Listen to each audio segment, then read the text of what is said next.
Welcome. This is East Allen County Schools video tutorial on how to set up your existing courses or how to start a new course and set that course up. To begin with, you would go to EACS.instructure.com. Once again, that is East Allen County Schools Canvas site. You're going to log in. Once you log in, you should see all of your courses. So the first thing I'm going to do is I'm going to start a new course. The existing courses that you have are all based upon imports from the Student Information System, RDS.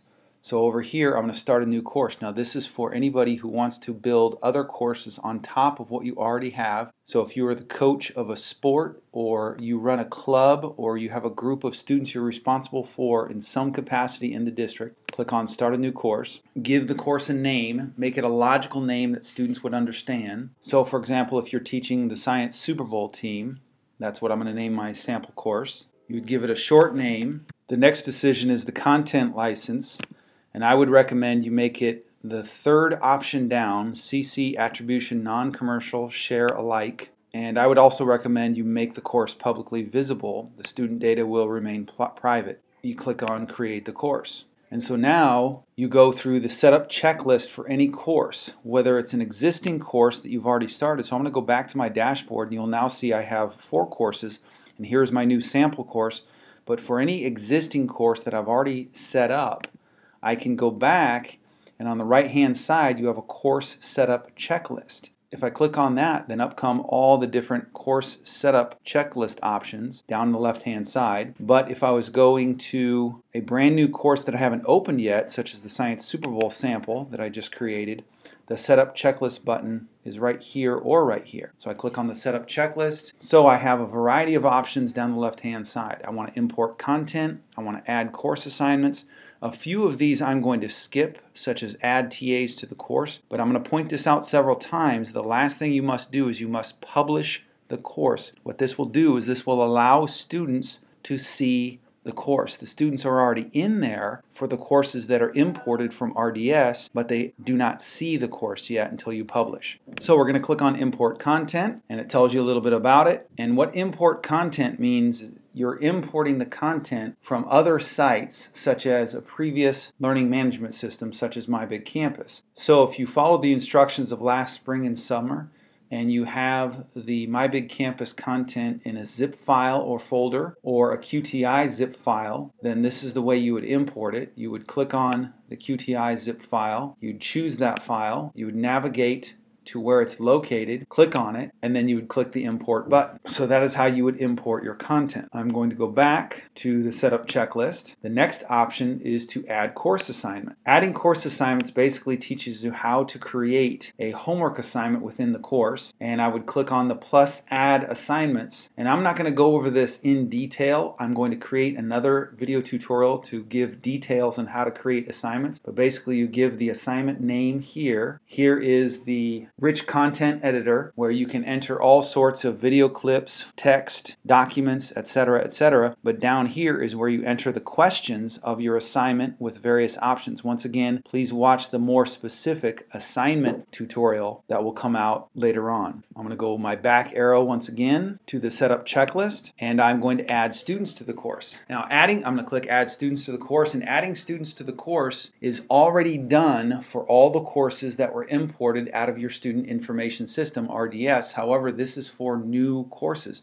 So once again, if you're the coach of a sport, or you're a teacher in charge of a group of students that is not an actual class in RDS, then you're importing students. Now here I show up as the teacher. You're going to click on the plus people sign. Now there's 2 things that you can do here. You can import a list of all the student email addresses, which we of course have new this year, or you can simply enter in student numbers. So therefore, if I enter in student numbers or the student email addresses, make sure you choose their role, because there are 5 different role types, and obviously you're going to be wanting them to have the role of student, and then you're importing them into whatever section you want. Ultimately, you click Next, and those students are imported into your course. The students must accept admission into your course for them to be able to see your course So once again, I'm going to go back to my course setup checklist. I'm now going to add files to the course. In adding files to the course, once again, this is based upon the computer you are on, the computer you are using at the time. I'm going to click on the upload button. When I click on the upload button, I am going to navigate to the files that I want. So for example, if I want this file, I simply double click on it and it's uploaded. I'll show that again. Upload. I'm going to navigate to a file, click on the file, and it's uploaded. Okay, I'm going to navigate back to my setup checklist.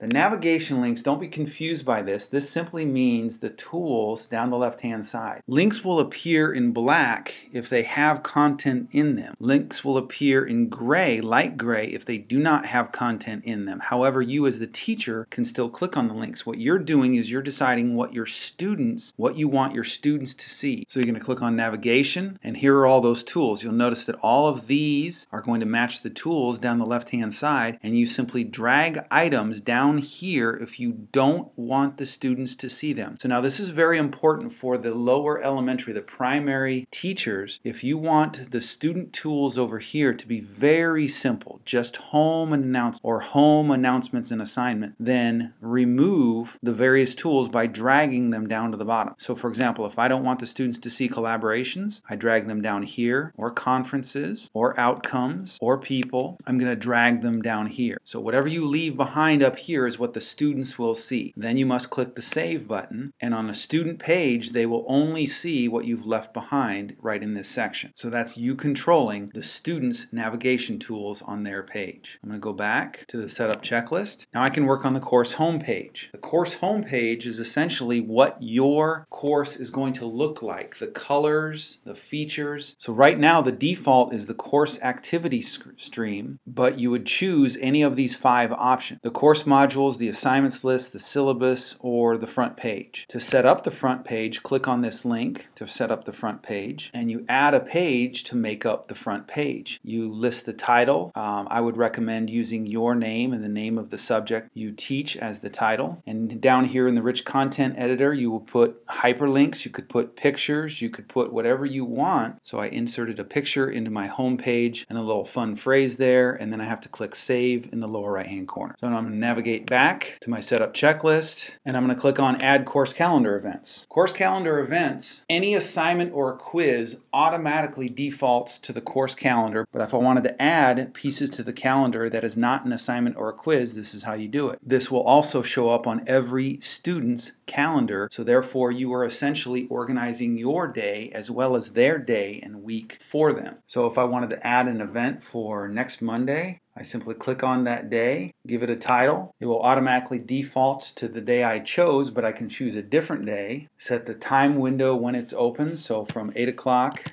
to 9 o'clock. I can also state a location, so if it's occurring in your class, you might want to put that here. But ultimately, you want to choose the groups that it's assigned to, and then you click Submit. And now it's on the calendar as well as the calendar. And now it's on the calendar for your course, which means it's also on the calendar for every student in that course. I'm going to navigate back to the setup checklist, and ultimately, if I've done all of these steps, I'm going to skip the very last step. Notice it says Add TAs to the course.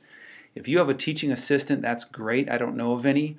However, if you have a student teacher, you can add the student teacher if they have an email address. So you would hit the plus people, you would enter their email address, and as their role, I would recommend you either choose teacher or teacher assistant and then click next, so that student teacher can also work on work within your course. So finally, the last thing I must do in order to allow students to actually see the course. Understand that students are in the course, but they do not necessarily see the course, and that is to publish. So publish is right over here on the right hand side. I click the publish button and a green little bar comes up that says course was successfully updated. And once published, students can now see your course and can begin completing any assignments, quizzes that you've created, as well as reading your lesson plans, as well as seeing their calendar, all the different resources and tools you have put out there for them. Thank you very much. And stay tuned for more tutorials on how to use the parts and pieces of Canvas.